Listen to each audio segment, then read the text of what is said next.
Hi, everybody, and welcome to Wednesday Night in the Word. I'm your moderator, Russell Palmer. Thanks for joining us. Just to remind everybody, this is live, so be sure to comment, ask questions, engage with us so that we can answer your questions with the panel that's here tonight. Our topic for tonight is a little bit more somber than most that we've done. So we're going to talk about suicide as a whole, how Christians should feel about it, experiences of it, who suffers more than others, and what we can really do about it. So it's an important topic, especially with events that have happened over the past year and the increase and rise in suicide. It's an important topic to address. So some of you guys will know our guest who has been on before. I'll start with introducing Marlon Webb. He has been on before. It's been a while. So Marlon, how are you? I'm well, Russell. That's I'm well. good. That's good. Before we have a chance to introduce them a little bit further, we also have a new guest, and I welcome everybody to Tricia. How are you today? I'm good, thank you. Great. Thank you for both being here. Marlon, tell us what's been going on over the past year since you've been on here. It's been a while. What's going on in your life? Tell us a little bit about you. And for those who didn't watch last time, tell us a little bit about yourself. Sure. So I'm Marlon Webb. Married to my wife, Jen, who's great. And we have a whole tribe of children, about 10 of them. And in addition to that, let's see, the things that I do. I'm a minister. I'm in the chaplain corps in the Army Reserve now, just recently. And I'm also in law enforcement. Been in law enforcement for about somewhere close to 18 or 19 years now. Okay. Yeah, so that's me and what's going on. Enjoying spending a whole lot of time with the family lately. Great. Tricia, welcome. Thank you want you. to tell us a little bit about yourself as well? I'm 43. I've been coming to Columbus Baptist Church for about 4 years now. I have a daughter who just recently moved from Florida into New Jersey with me, so we have a little bit of challenges coming up and balancing it. And how old is she? She's 15. 15. Yeah, but it's been fun so far. That's great. That's good. Yeah. Okay. And I work part-time cleaning houses. Okay. Great to have you both here. Thank you. Before we get into more depth, I want to just kind of open up with some statistics and some data just on the subject itself as we kind of get into it. So a definition from the National Institute of Mental Health for suicide is defined as death caused by self-directed injurious behavior with intent to die as a result of the behavior. A suicide attempt is a non-fatal, self-directed, potentially injurious behavior with intent to die as a result of the behavior. A suicide attempt might not result in injury. And then a suicidal Ideation. Thank you, Marlon. Refers to thinking about, considering, or planning suicide. There's always a joke about, when you've been married long enough, you've always thought about murdering your wife, kind of thing. But I've thought about, this is never going to happen. It's like you get so angry. You think you never know you're truly in love till you thought about killing the other person.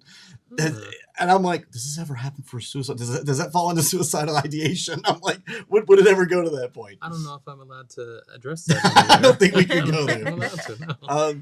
So it is a leading cause of death in the United States. We have information from the CDC. And as I was looking at these numbers, there's not a lot of data in the last year. We've heard a lot of current statistics on the news, the rise, but as far as the data that's out there and being recorded, it hasn't been released yet up to 2020, 2021 yet. So a lot of these statistics end up to 2019. According to the CDC, data ending up into 2019, suicide was the 10th leading cause of death overall in the United States, claiming the lives of over 47,500 people.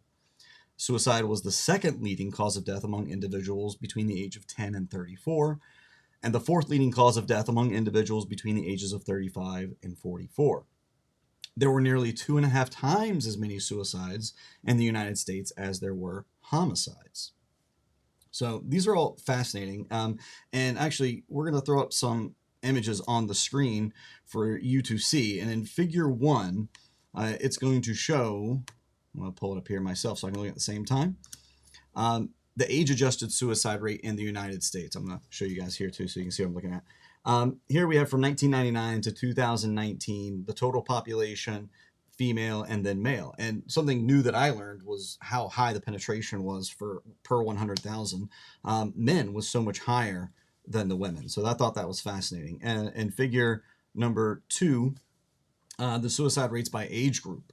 Here it shows an even drastic more male-female difference, but yet the 75 plus in the male side is way off the charts here. I mean, it's way off the charts on all these, really, but it was shocking to see this figure. And then in the last figure, this is just a ages of suicide rate based upon the whole United States per 100,000. Color coded here, the darker ones obviously have a higher penetration here. I don't necessarily say anything I pull out here except, hey, New Jersey, you're looking good here. So that's one positive thing to pull away from this. So just very interesting maps and things to look at. So let's go into some more of the dialogue for tonight. Where do you guys want to jump in for tonight? You guys have any thoughts you want to start off with right away that come to mind? Do we want to share more of a biography and why you're here and what your expertise would be in this field per se? Sure. All right, Marlon, kick us off. Sure. So, the reason, as you know, Russell, the reason why I'm here is because we've had some conversations about this in the past. Mm-hmm. In law enforcement, in particular, I've spent some time counseling, coaching, supporting friends and colleagues through situations that where people have felt suicidal ideations. And unfortunately, I think there have been 2 people from my original police academy class that have committed suicide. Mm-hmm. And so that's been very challenging. One who I was friends with, and the other person I consider myself close with. And so living in the wake of that and trying to understand why, trying to understand the challenges that people were experiencing, and taking that and trying to put a focus on the challenges that people are experiencing now, and how we can help out with that, right? So Jesus does the saving, right? So it's not for me to get out there and save people, but to be a support, to be someone that someone can say, hey, I'm going through something, and I can walk on that journey with them, or get them to somebody who can walk on that journey with them. Mm-hmm. I feel like it's important. The challenge is sometimes we don't have the right words. We don't know what to say. We don't know how to say it. We're not sure how we can help somebody.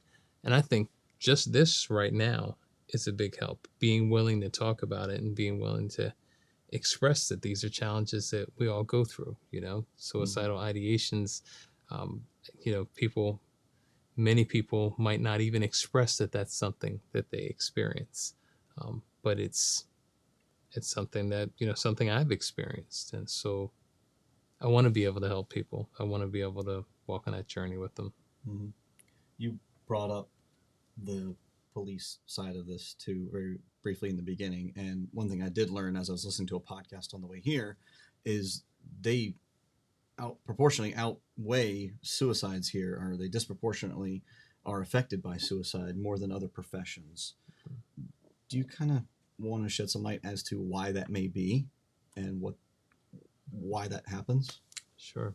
So I'll give a brief example regarding law enforcement. Sometimes people in law enforcement, they show up on what is the worst day of your life. And in some situations, their help makes it better for you, for the person who they're serving. Mm-hmm. But it still leaves them with they showed up on the worst day of your life, and they embodied all the stress and strain that comes along with that. And so doing that repeatedly without the right outlets, the ability to talk through things, process what they're experiencing, I feel like law enforcement officers have a high propensity to, I'm going to say, for self-harm, right? So, we have suicide, which ends up being the end of the road for them. But even along the way, self-harm, behavior that's just not good for that person, for their family, for the people around them, for their colleagues. And it's this progression. And like I said, has a lot to do with just the type of trauma that people in law enforcement can experience every day, sometimes multiple times during a shift. Sometimes even if they're working behind a desk, the things that they see, the things they have to read. And we know that our brains absorb all these things, right? Mm-hmm. So no matter what it is You can say, hey, I wasn't there, I didn't walk up on this scene, I didn't experience it firsthand. But if you read these kind of things every day, if you know they're real because you've seen them before, now what you're reading can be a trigger and can cause you stress that you take home with you. You don't get to just leave it at work without the proper processes in place to be able to kind of offload that kind of drama. So that I see that in law enforcement, and of course, it's different. In the military, they've been dealing with resiliency and these kind of things for a long time. Not to say that they haven't in law enforcement, but I think now the spotlight's more on law enforcement. But for a while, it was on the military. So I've seen that quite a bit with soldiers in the military as well. Very similar. One thing that you just said that hit me is like we encounter law enforcement on our worst day. That's true. And I never thought about it until just now. Like, yeah, I hope I'm only contacting them when I need help and not just all the time. But I mean, it's very rare that I have to come in contact with a law enforcement officer. Most of the time now, it's because they're just serving happily in the community, but I don't know what's going on behind the scenes there. So that's incredible insight. Thank you for that. Tricia, let's change gears. Do you want to tell us a little bit about your story and your experience? I came tonight because I've struggled with depression and anxiety since I was 15 years old. And I understand what it's like to have suicidal ideation and want to take your own life. I have attempted many times in the past. And I wanted to just share, it's never an easy decision for someone to go down that road. It's not as easy as people think it is. It's very difficult. But you just get to the point where you're so desperate and there doesn't seem to be any hope and there's nothing else that you can do. Like, I've had good days, I've had days in between where I felt better and life was good and I'm happy about it. But then the cycle comes back and I get depressed again and I feel like, how many times am I going to bump my head on the same tree lamp before I cut that tree lamp down? So a lot of times you just get to that point where you just give up because you can't do it anymore. But there is hope. And that's the other thing that I wanted to share, that there is hope. And I think suicide is something that we need to talk about. I think a lot of people are afraid to talk about it. It's a very sensitive subject and it can be scary and overwhelming. So I just think it's good that we're having this conversation tonight. Okay. What form of hope or what forms of hope did you really grasp onto that made you want to cut that limb down? No, when I was referring to cutting the limb down, I meant suicide, like taking your own life. Oh, okay. But as far as like the hope part, for me, I've been working with a therapist and I take antidepressants and I reach out to my friends. And I know that it passes. So. Okay. And who asked you to be here tonight? Pastor John. Did he have anything to do with this? Did he have anything? Does he ever give you like little whispers in your ear of these wonderful little messages of hope and encouragement like he does me? Pastor John will tell me just to tell the devil to get away from me. He'll say, you tell that devil to get away from you, Tricia. See? Okay. Yeah. I think Pastor John's great with that. He really does drop these little notes of encouragement right when you least expect it. So thank you, Pastor, for asking Tricia to come on tonight. I thank you for sharing about your struggle and the hope and moving forward. That's really awesome. As we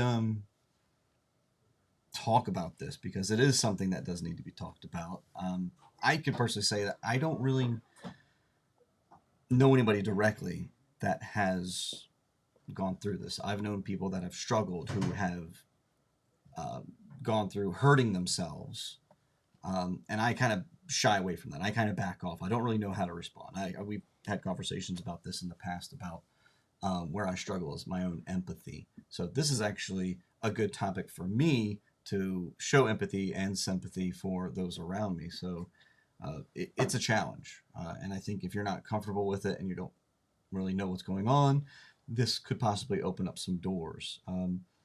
Let's talk about resources. What can, like Marlon, you said that you yourself want to walk beside people and help them. Is there any type of things, actions that you do that could work for other people that they wouldn't take offense to when you try to get close to them? Well, I want to start off with giving God the glory and giving a shout out to Lee, who helps put all this together, because Lee said something to me leading up to this conversation. And he said he doesn't know how people get through this without God.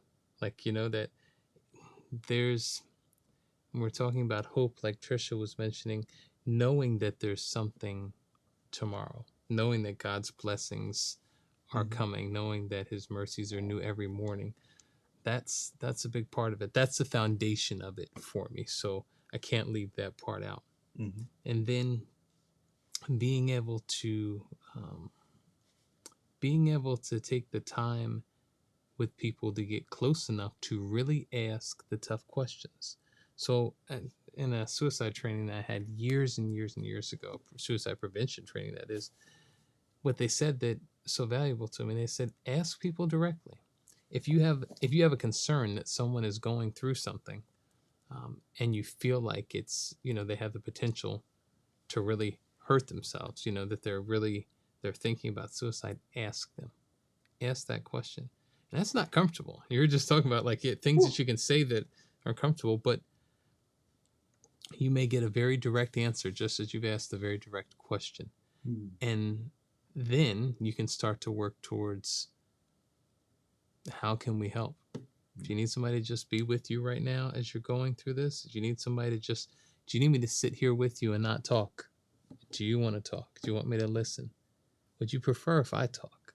But knowing that somebody's going through it, am I willing to put myself out there? It's kind of like when we're talking about stuff in the church, right? If you've ever dealt with the feeling of like maybe the Spirit's moving you to talk to this person that you're walking by, and you're like, I don't know, maybe the Spirit's not, and I don't really want to talk to anybody right now. But when there's that feeling that's holding you back, but you know that somebody needs something. So are you willing to say, hey, not are you thinking about hurting yourself, right? Because that's not direct enough, right? that would be really appropriate. What happens when you miss the mark and they say, no, I wasn't thinking about hurting myself, because that's not really suicide, right? Yeah. So what about saying, are you feeling suicidal? Are you thinking about killing yourself? Okay, well, let's back up. This, you might be able to help me out with this. What are some cues that you may see in other people, or that you express to other people that they didn't bite on, that you may have shown somebody that, hey, I need help, but they didn't pick up on it and they didn't help you? Or what are some cues that people were throwing out there that were going through something that made you pick up on the fact that you needed to help them? What can you guys give me some feedback on cues? Some of it, like a large part, is isolation and withdrawing from others. Also, like their ADLs, their activity of daily living, may take a backseat. Because when you're really depressed, you don't have the energy to go anywhere or talk to anybody. You don't care about showering. You don't care about eating. So the biggest one is probably withdrawing and isolating. Okay, that's excellent. And man, and this is just a whole nother calling to be in contact with one another too, as regularly as possible. And any abnormality in your daily life with somebody who takes themselves out of that would be a big red flag. Do you have anything to add for cues other than withdrawing like that? Those were the things that I was going to say. When you notice that someone is just, their daily routine is different, they're not relating to you in the same way you're connecting. You make a phone call, they might not return your call, and it's someone who always returns your call. Those kind of things where I believe you can sense those things about people, and you don't even have to be all that close with someone to be able to sense it.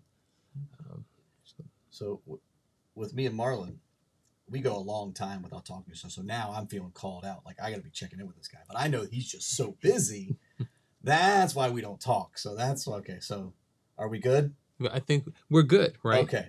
We're good, right? We're good. But I'm glad you brought that up, Russell. That it's a valid point, right? So we haven't seen each other for a little while. Actually, it's last week this time, but This is true. but usually it's a few months, and there's this there's this saying, I've seen it posted on Facebook a few times: check on your strong friend. Well, check on all kinds of your friends, right? Because just because you think someone has things all together, if there's an absence and it doesn't seem right, what's the harm in just checking in? Check on your strong friend. Yeah, I've seen that. Like, check on your strong friend because they might be going through things that you would never think What's that a they deal with strong friend? anything.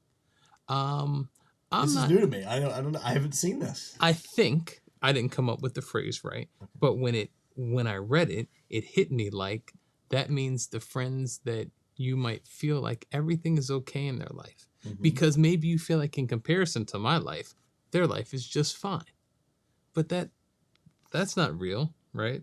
Their life compared to my life, the struggles that they're going through could be completely different, and I just don't recognize them. So I should still be checking in on that friend. I should Mhm. be, if I get something that maybe I see something on social media that makes me think that's a little different for them. Yeah. There's value in that. How valued do you feel when somebody checks in and says, "Hey, I love you, just checking in, haven't heard from you." You know, I and like it. I have a friend who I had done that with some time ago, and they share with me different health challenges they were experiencing, and the things that they were saying didn't sound like their normal um, way of communicating. Mm-hmm. And so that was for me to lean in. Cute. How you doing? Are you because when you said that didn't sound like you. No, I'm just a little bit down. Okay, what kind of down are you? Oh, not that down. I was just, but and you get those responses, and it's important. You know what else it is? It's practice. Because the more that you do it and the more you open up to talking to people about what they're going through, the more you feel comfortable with doing that for the next person. We don't all have to be a therapist. We don't have to be a minister. But we do have to love each other. That's what we're supposed to do. Because, I mean, hey, we're at Wednesday night in the Word, and the Word tells us to love each other. Mm-hmm. We know that for sure. Has there ever been an instance where you were walking with someone, you felt like everything was going great, and all of a sudden something hit you out of the blue? And they took a turn, and you thought you were right there with them the whole time. So, yes. Let me go. If I can go into a brief bit of scripture about this. We don't do that here. No, that's Thursday nights in the Word. Thursday nights in the Word, yes. No, by all means, please. So, and I had a chance to talk to Pastor John about this today. It's so funny, and it just led into this. So, Jesus is baptized by John the Baptist, right? And when he's baptized, and I'm paraphrasing in many ways, but when he's baptized, there's an audible sound. You can hear the sound of God saying, "This is my son, with whom I'm well pleased," right? And they see the Spirit descending upon him like a dove. Mm-hmm. Sometime later, John the Baptist he finds himself in jail, presumably down. We know how his story, the direction his story is heading in, but at that time he sends his disciples. Heading in. Right. Yes. Yeah, that was good, Russell. Marlon. Sorry, Russell. you went there. You did it. So he sends his disciples, and his disciples are asking, they're asking, hey, they're asking Jesus. John wants to know, are you the one who was to come, or should we be expecting somebody else? The reason why I bring that up, it's that issue of doubt that we deal with sometimes, that issue of doubt and concern, because things are not turning out the way that we expected things to turn out. And so it can make even John the Baptist, who heard God's voice and saw, like we can presume he saw the Spirit descending upon them like a dove. And who baptized Jesus. He's got some pretty big street cred. And it was his cousin. And it was, I mean, okay. like, it goes on and on. I see where you're going. Yeah. So, but he had some doubts about the way things were going to turn out. So things didn't look so hopeful for him for that moment. Jesus responded to John's disciples and told them to go back and tell John the things that are happening here. People are healed. The ministry is moving forward. And so that lack of hope that we have, some days we think that things just aren't connecting the way that they're supposed to, the way we believe they're supposed to, but God is still moving. So if we can attach ourselves to that, if we can stay focused on God's will and understanding that He is still in motion, um, and that He says in His words, His mercies are new every morning. So there is a morning coming in it. So that's the part from the Word I wanted to share. The other thing I wanted to share is I once had this experience where I was walking with someone and they were dealing with, well, I'm going to say, suicidal ideations. And I think it was the first time that I'd ever walked with somebody, just a dear friend, and in that kind of situation. Mm-hmm. And so I found out, I went and like, hey, you need me? What's up? Let's do this. Okay, great. Got ideas. Family kind of huddled around, and we went and did some stuff. We took away all the stressors for the entire weekend, right? Mm-hmm. Did everything that we could to just be peaceful and shoulder the burden and everything. And then after the end of the weekend, I thought everything was great. And I get a call from somebody, and they're like, hey, did you check on this friend of ours? And I'm like, yeah, we got that under wraps, right? Everything is good. They're like, no, like 5 minutes ago, like they called me and told me that they want to commit suicide. I'm like, but we just spent the whole, like, all this time together. And so that reminds me that when you're walking on the journey with someone, it's not as easy as you fixing it for them. You can be there with them, but you're there with them and they're going through something. And so listening, walking with them, helping them, in the right direction, praying with them, and really being that kind of friend. Yeah. Jesus still does the saving. But we can be there on that journey. Wow. A lot to digest. We have some cues, successes, great biblical advice too. I do want to point out that Melinda sent us a little message and said, so proud of you, Trish. You are a strong, beautiful friend. Thank you, Melinda. So thank you, Melinda, for contributing tonight and welcoming our new guest. Where do we want to go from here? We've talked about cues, importance of depression. Shall we go into certain resources that are available? Spiritual resources, which we've talked about already. Are there other earthly practical resources that helped you or helped your friends that you went to, that you could go to, that you would recommend tonight to those who are watching or will be watching? There's always a crisis number that you can call, or you can go to your local emergency room, and they will direct you to get some help, whether it be inpatient or outpatient. I personally take medication and I see a therapist every week, which helps me. Mm-hmm. And I come to CDC, that helps too. Mm-hmm. But there are resources out there. You just have to believe that you're worth it, and because if you don't think you're worth it, you're not going to reach out. Nice. Therapy is definitely something that's been recommended by every one of my friends that I have, and they talk about the benefits of therapy and how it's helped them, how it's helped their circles, and I can definitely support that notion. What about you, Marlon? Do you want to touch on some resources? Well, I wanted to ask something, just a slightly different direction. Yeah, sure.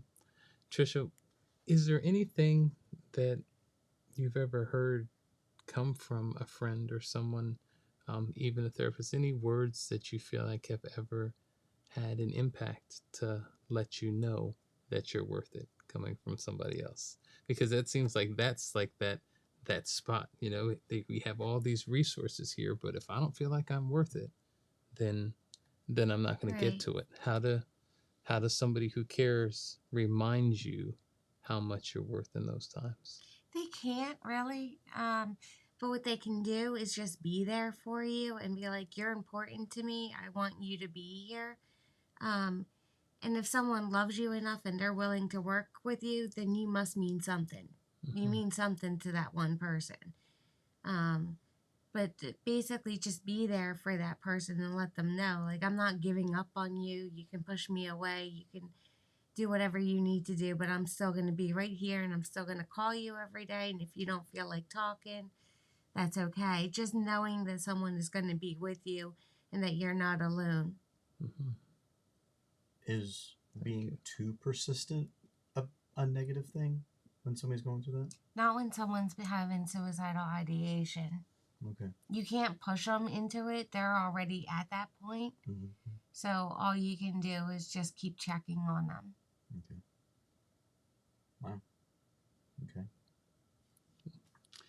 Resources that I'm familiar with are, like you mentioned, like ministry and the body of Christ, body of believers being able to reach out.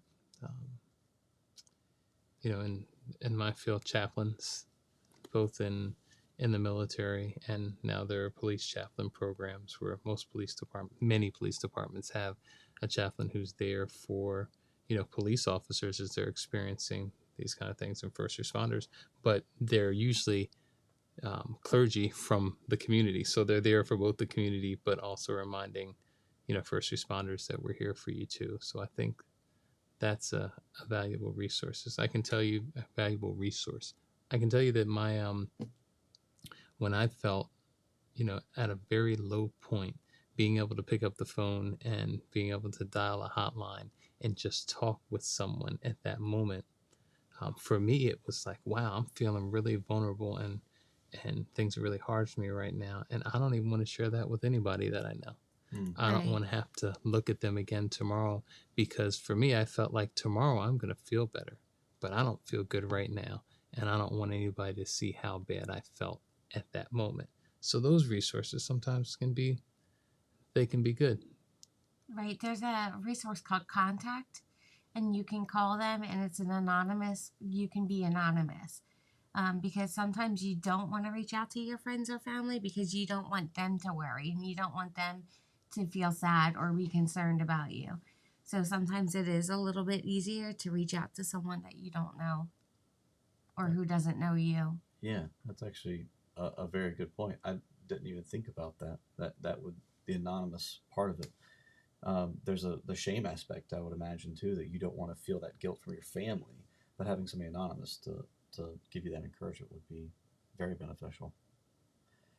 We had actually touched on this a little bit about social media, and I'm curious to know, because we kind of know how depression can sink in and can kind of, it's I'm gonna say the gateway, but it can very easily lead you down this path. Do we think that technology and isolation with technology, that we can access the world through certain things? We actually touched on this last fall, about devices and the way the world is now, that you can self isolate and feel connected even though you're really not. Is there an artificial connection there that's really just making people, that you feel that, because I feel it, that's making you feel connected even though you're really not? You could be in your own little bubble, and then all of a sudden, the social media aspect, you're living your life vicariously through a phone or something. Has have you seen a shift in the way people communicate that way, and has it affected you, or do you know anybody who it has affected? Hmm. I think it's easy to just post things on Facebook or social media, and everybody sees that you're posting and they think you're doing okay, but really you can't get out of bed and you're not getting dressed and you're not connecting with anybody, but the outside thinks that you're doing great because you're posting on Facebook or Twitter or anything like that. So I think there is some disconnect with the social medias and versus having a close relationship with people in real life, in real time, face to face. I can say that I have actually, now that you've jogged my memory, I have walked with a friend who was going through a brutal divorce, but yet I saw Bible verses and all the happy stuff on the Facebook and social media side, and then crying on my shoulder the next day. So it's not everything is rainbows and butterflies and even unicorns. So And you won't know that just by looking at their accounts. You actually have to talk to that person. okay, it actually frustrates me when I don't hear from certain people that you've had relationships with and you're close, and all of a sudden you don't hear from them for a while. There's certain friends that I can go a long time and then check in, or even we'll hang out, and it's like we never had that span. Like I actually, that's how I feel with you. Like we can like have a long distance in between. We'll check in very lightly, and then when we get back together, it's like we pick up right where we left off. But there's others that I'm learning that it doesn't happen like that, and they kind of avoid me because I'm more of an accountability partner, and so people run away from the accountability side. But I know how they are really emotionally, and I know why they're avoiding me, and so now it makes me want to check in even harder with them to see how they're doing. Wow. Any comment on the social media side from you, tech savvy Marlon? It's kind of difficult for me because I'm on social media. I'm kind of not there. Like, I don't post much at all, but I read a lot. So I find myself reading into people's words to figure out how they're feeling based on this post versus last post. So I guess that thing I like to do, where I like to connect with people, and as you told Tricia that I'm profiling people from the moment that I meet them. And so, I may have said that before this all started. So maybe there's a little bit of statement analysis in me reading people's posts and wondering, like, what does that really mean? How are you really feeling about those things? So yeah, social media, it can separate us in some ways, but it's also a record of how people wanted to express themselves that you have an ability to go back and look at, and you can kind of see a pattern if somebody's demeanor is changing sometimes. And not everyone puts out things that are completely transparent on social media, but it's still an expression of them. So worth paying attention to, especially if you're concerned about somebody. Some people just put it right out there. I'm having a terrible day and something's going on with me. And you see it, and then you see people flood in on that. And that's great. That's great. And I've heard people say, well, I wouldn't put that out there about myself on social media. Right. But you don't need that kind of help.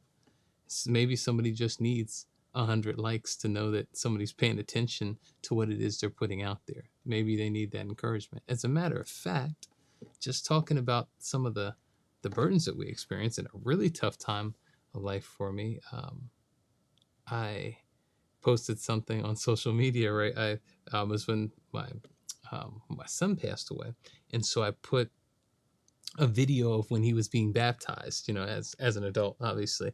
And so people were responding, and they were like, hey, oh, that's so great. And they saw the video, because it was joyous for me that he had a relationship with God, right? But people were responding like, congratulations, he got baptized, that's so great. And they hadn't read the underneath part. But either way, the response that I got from people just checking in, hey, how are you? Hey, I see what you're going through. That made a big difference for me, just knowing that people cared. I guess I knew they cared, but it was nice to hear it. So in that, I can imagine when people are struggling with some of the things that we're talking about, whether it be mental health, whether it be challenge, whether it be some type of depression or a loss, it's nice to hear people check in, even through social media.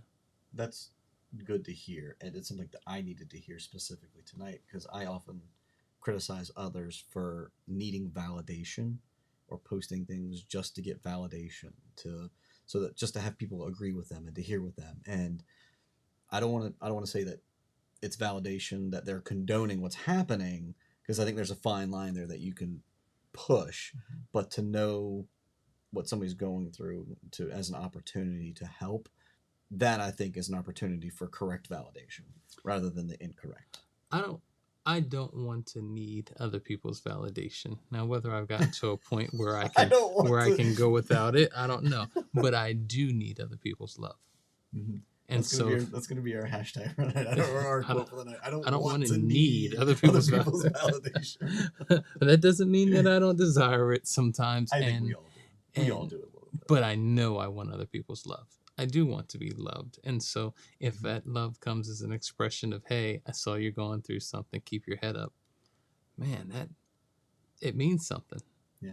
It does. So that's important. I don't know that I have anything else I really need that's on the top of my head right now, except my kind of closing statement. And this is what I found interesting about the statistics and the numbers and what's happening recently over the past year or so, is that we just don't know. And we don't know why certain prominent people, actors, like you brought one up for Robin Williams, we don't know why people are committing suicide. And I think that, to me, is one, I want more data. I want to know what happened. I want to analyze everything to the nth degree to find out how we could have prevented X from happening. Why are these cops that were on the Capitol Police Force? Why are they doing what they're doing, committing suicide now after decades in the police force? It's just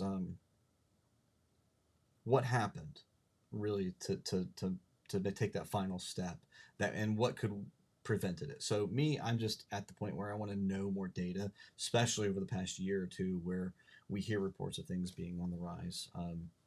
That's where I'll end it. If you guys have resources, I would love for anybody to share them with me. You can comment on here, send a link. I'd love to follow up with that and find out what you who are watching have to say about that, and where you could point for more instructions. And also for other people who do end up watching this later on, they'll have those same resources to find out how we can help others.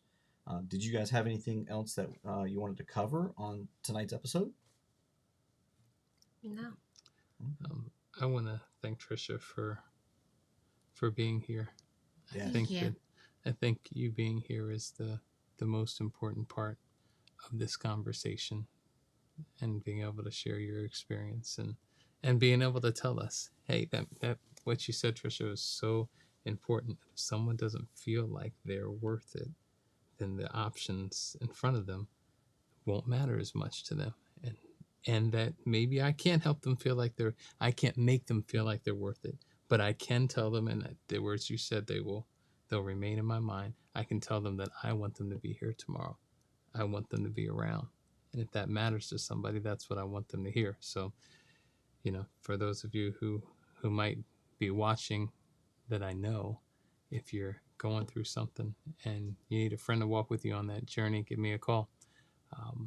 And if I'm not the right friend to walk with you on that journey, I can pray with you, and I believe God will send the right friend to walk with you on that journey. Jesus still does the saving, but we can love each other. That's awesome. I thought for a second there you're going to say, if I can't help you, just call my friend Russell. He'll try. I thought I was going to be next in line. Yes.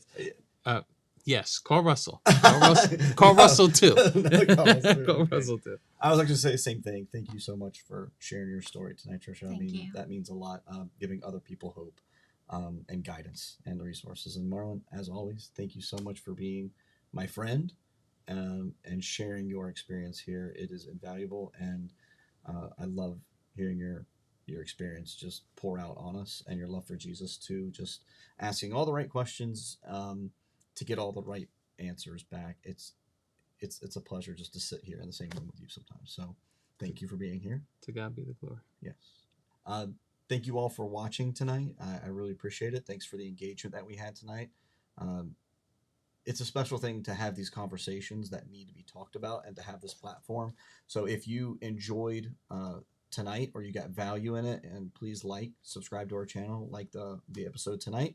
I would look forward to seeing you again in the future. And also, we're going to put up that Lifeline number right now at the very end, so you can take a look at that. So if you do need somebody to talk to, that number will be available. So thank you all for watching, and see you next time on Wednesday Night in the Word.